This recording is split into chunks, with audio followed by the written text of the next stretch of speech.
¿Qué está pasando en Colombia?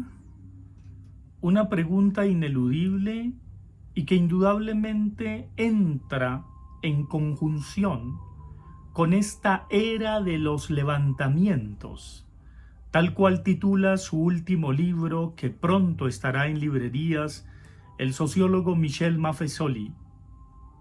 ¿Qué está pasando con Colombia en medio de las indignaciones y protestas que evidentemente muestran la absoluta desconexión de las élites con el pueblo, con la gente de a pie, con las clases medias, con los trabajadores, con los obreros, con los inmigrantes, con los que han construido los destinos de las naciones? ¿Qué está pasando en Colombia después de Chile? ¿Qué está pasando en Colombia después de que hubo un cambio y un giro fundamental en los Estados Unidos tras salir por la puerta trasera el troglodita de Donald Trump, a quien desgraciadamente aún nuestro precario presidentico, en diminutivo, porque no puede ser sino en diminutivo, el duquecito, imita firmando con plumáster? ¿Qué está pasando en Colombia cuando en su momento, antes del 28 de abril, cuando los miembros de distintas colectividades sociales, pero al mismo tiempo políticos, inclusive aquellos que lo apoyaron, le dijeron retire esa reforma tributaria inicua y criminal que está condenando a las clases medias y a los pobres a seguir aplicando más de lo mismo, en cabeza de ese ministro arrogante que afortunadamente cayó como las estatuas que deben caer porque solo encarnan la colonialidad, la hegemonía y la dominación con su cinismo y su sonrisa podrida? Sí, ¿cuántas vidas, cuántas muertes más tiene que costar estos movimientos sociales para que también sepulten la reforma a la salud, que una vez más va a perjudicar peor que la ley 100 a los colombianos? ¿Cuántas vidas más se requieren para que este gobierno mediocre dialogue con los que debe y no con los mismos y las mismas, con los empresarios que lo pusieron en el puesto, al igual que su mentor, con los politiqueros que se las dan de tener una coalición de la esperanza cuando no saben siquiera en qué consiste la esperanza de vida para este país? No, esos verdosos son apenas unos oportunistas, unos indignos que, entre otras cosas, no convocaron a nadie, sino que querían amordazar a la gente y atemorizarla con la pandemia del coronavirus y con el confinamiento.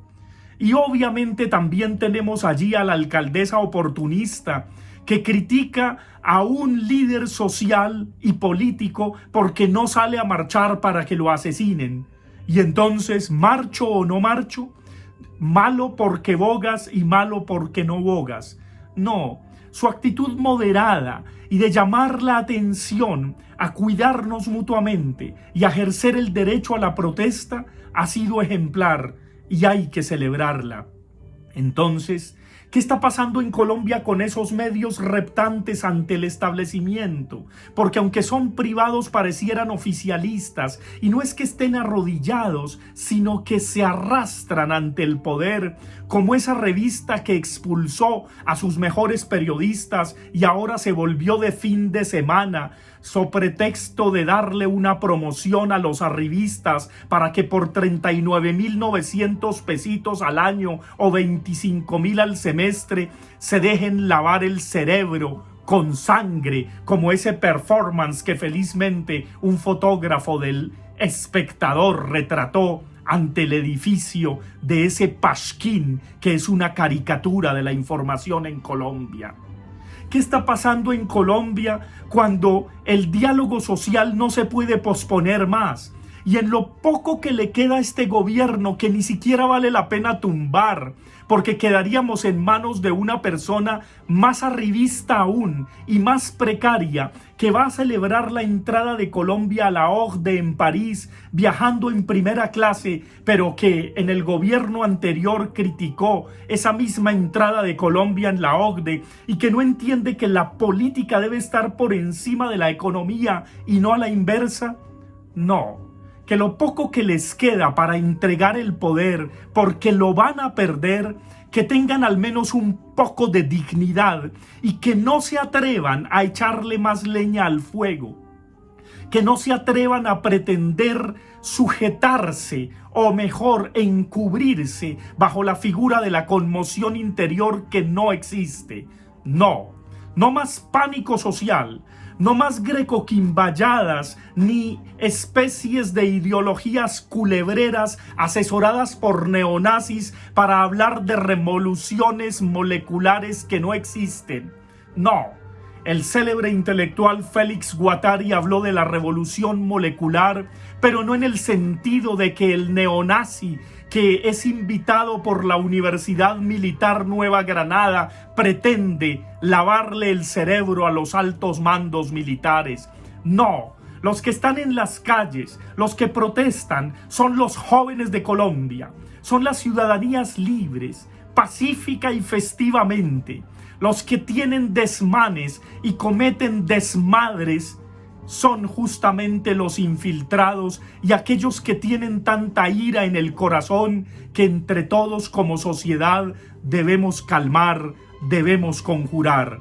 Es el momento de que Colombia entienda que resiste, y aquellos que estaban escépticos a los movimientos sociales, aquellos que nos atemorizaron diciéndonos por los laditos y con tapabocas, aquellos tibios que solo sirven como huevos tibios en el desayuno, que se callen y dejen que la gente, que las ciudadanías y que los jóvenes caminen y nos rejuvenezcan a todos. Y a ellos hay que pedirles perdón por el corrupto y descuadernado país que las generaciones precedentes les dejaron.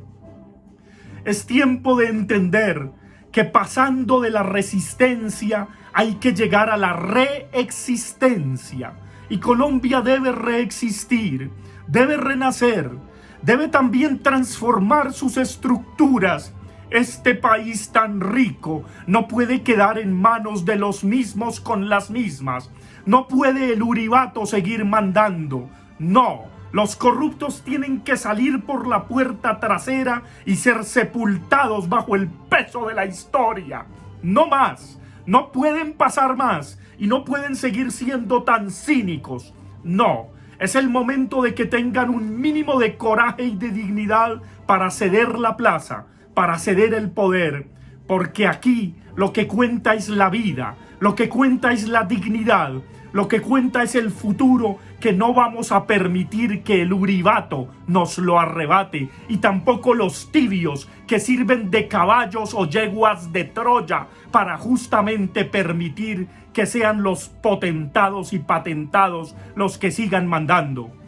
No, no más criminalidad de la justicia, ni del deseo, ni de la protesta social. No más pretender sacudir al pueblo ni atropellarlo. No, es tiempo de llorar a nuestros muertos, a nuestros jóvenes, pero llorarlos con dignidad y con valor, proponiendo un nuevo país, un nuevo escenario para seguir adelante, para renacer desde las cenizas y sobre todo para que eso que se llama resiliencia cobre lugar en las múltiples manifestaciones culturales, en la educación, en la salud, en la infraestructura, en el trabajo.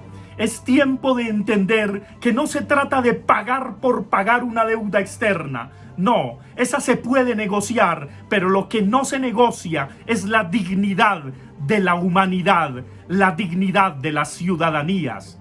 No, es tiempo de entender también que los ricos deben pagar lo que les corresponde y que a los pobres y a las clases medias no se las puede seguir atosigando. Es tiempo de entender la vida como una danza, que resistir no es solo oponerse, sino reexistir. Y hacia allá vamos, todas y todos, juntos, porque creemos en Colombia y porque nos duele más que esta patria, esta nación, esta república. Y por eso las plazas se llenan, y por eso caminamos, y por eso cada quien desde donde puede protesta, manifiesta y se indigna, porque no va a permitir que le quiten el futuro ni la esperanza.